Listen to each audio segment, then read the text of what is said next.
Hello again from the West Texas town of El Paso. Today is Sunday, May 3rd. If I'm not making it too obvious, the biggest update from the last video is I'm getting my hand back. It has now been 44 weeks since my stroke, 44 weeks and a day, because today is Sunday. For 43 of those weeks, I could not move my hand this way. So just 1 week ago, I finally got to the point where I could actually hold up 3 fingers without having to reach over with my other hand to hold a pinky finger down. This is the way our hands are designed. You need the pinky finger wants to go up, and I did not have the use of my thumb, our remarkable human primate opposable thumbs that make us so unique in the world. But I could not move the thumb across my hand that way to hold down the pinky finger and hold up 3 fingers. But now I can do it. I go 1, 2, 3, still a little bit of effort, and there's 4. So that is my biggest update. And I'm getting a much better range of motion from my arm. One of the things I've mentioned it before in these videos that I did not anticipate would be part of having a stroke is how much pain there is. And moving my arm, any kind of extension of my arm, moving it across my body or trying to move it behind my back caused, well, first of all, I couldn't even do it for until maybe 4 or 5 months ago. I could not get my left arm to touch my right shoulder. I couldn't. If I had an itch back here, I'd have to get out the back scratcher to scratch my itch. And even when I could, because since obviously that was a range of motion that I needed to work on. So when I would do it, it caused quite a bit of pain in my shoulder joint. What's up with that? How does a stroke cause you to have pain in a joint, a shoulder joint? Anyway, so this motion is new that I can reach, and it doesn't. It's a little bit of tension, but it doesn't hurt. I mean, before it would ow, I just have to stop doing it. So I thought it might be fun to show you to get from that point 44 weeks ago yesterday, for when I had the stroke. Because when I came home from the hospital, I could not use this hand at all. I could not even touch my index finger to the tip of my thumb. Could not curl the fingers. The hand was badly swollen. I've got the picture in one of my earlier videos. My fingers were like bratwurst sausages or something, and so now to be able to do like this, it's so satisfying to have my hand back. But that didn't happen by itself. So to get my hand back, this was given to me by the physical therapist. It's a sponge, and I just pinch the sponge with each finger against the thumb down, and of course crushing the sponge in the hand like this, and then between the fingers. That was an exercise they had me do, is to put it between the fingers and then crush it as much as I could.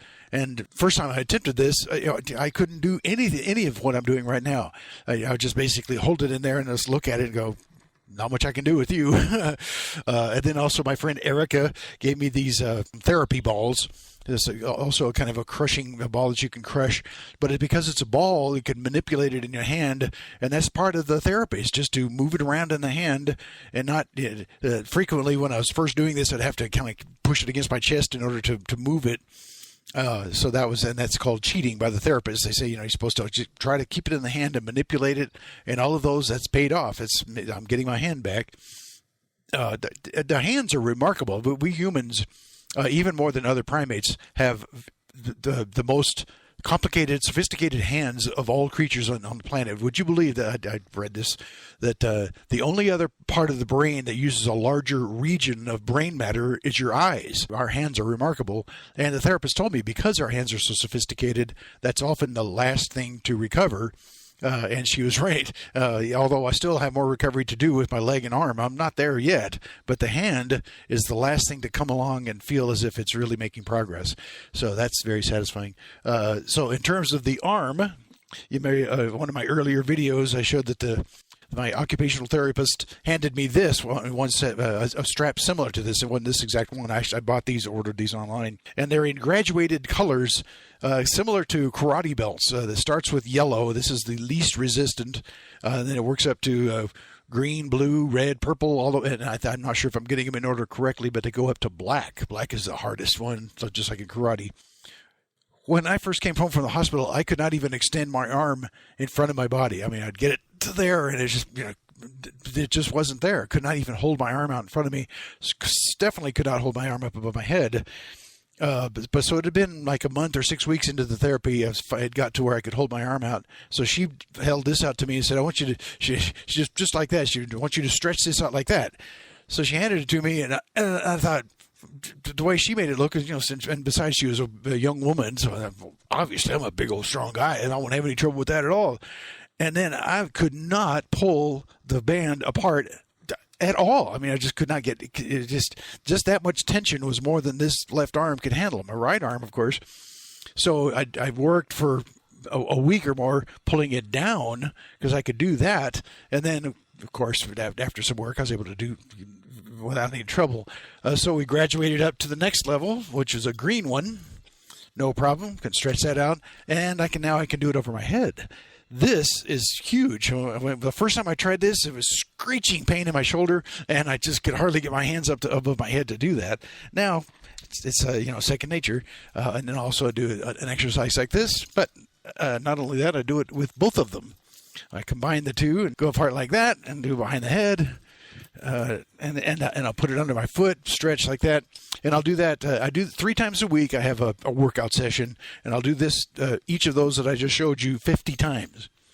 Then, of course, I have my hand weights. A couple of videos ago, I showed you that just being able to hold 5 pounds in my left hand is a huge deal. When I the first time they handed me a 5-pound weight, it just immediately fell right onto my hand because it's just being able to grasp and having the arm's strength to hold 5 pounds. It's 5 pounds. And so now I'm going to stand up for the next portion of this demonstration. So since one of the motions that I've described that I had difficulty with was crossing my body with my left arm, I just came up with this extra. The therapists didn't teach me this one. I just do this 100 times. So there's 3, 4, and I just do that 100 times, 3 times a week. And the first, when I first started doing this exercise, I could barely get my arm up to there. Now, all the way up to there, and it doesn't hurt. Relatively effortless. Then I also do it like this. Just hold on to this. 6 months ago, not a chance. Could not have held my arm out with a weight like that. So I do that 100 times, 3 times a week. And now, as I mentioned before, I have graduated up to a 10-pound weight in my left hand. This, I don't know if you're picking up how satisfying this is. The 10 pounds, weightlifters are smirking. That's nothing, man. 10 pounds. Well, when you can't even pick up 5 pounds or one, I couldn't even pick up a sheet of paper with my left hand. And now to be able to pick up a 10-pound weight, and ready? I'm showing off. Here we go. Right up over the head. No worries. Well, a little worries because that does still take effort. That's going to take some work because I want to work my way up to the 25-pound weight. And the fact I can actually pick this up with my left hand. I can't. Now, I do, got the strength of my right arm, go up over the head, but left arm, I can do a curl, but I can't get it up over my head. So that's what we're working on. Well, that's the update from West Texas for this Sunday, May 3rd. I'm afraid I have to end this on a little bit of a sad note. My Uncle Bill passed away 3 nights ago. Nothing to do with the coronavirus. He died of, he'd been in declining health. His wife passed away about 1 year, just not quite a year ago. She passed away just a week before I had my stroke, so it was about 10 months ago. Fortunately, the day he was moved from the hospital to a hospice care on Thursday, the family was able to go see him, and he passed away that night. So a remarkable man. He was very well loved, lived a very righteous life. He was 90 in his mid-90s. He's old enough he actually served, volunteered and served in World War II. And when he got into the military, he volunteered to be a paratrooper because it paid better. So a very interesting man. He had a remarkable life. He was very well loved by his family. So farewell to Uncle Bill, and he'll be missed and well remembered.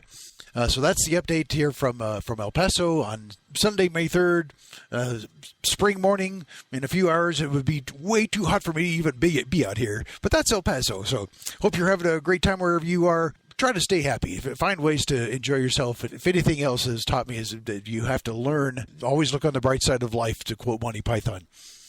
So that's the update from here. Hope you're doing well and living life and loving life. Okay? Talk to you next time.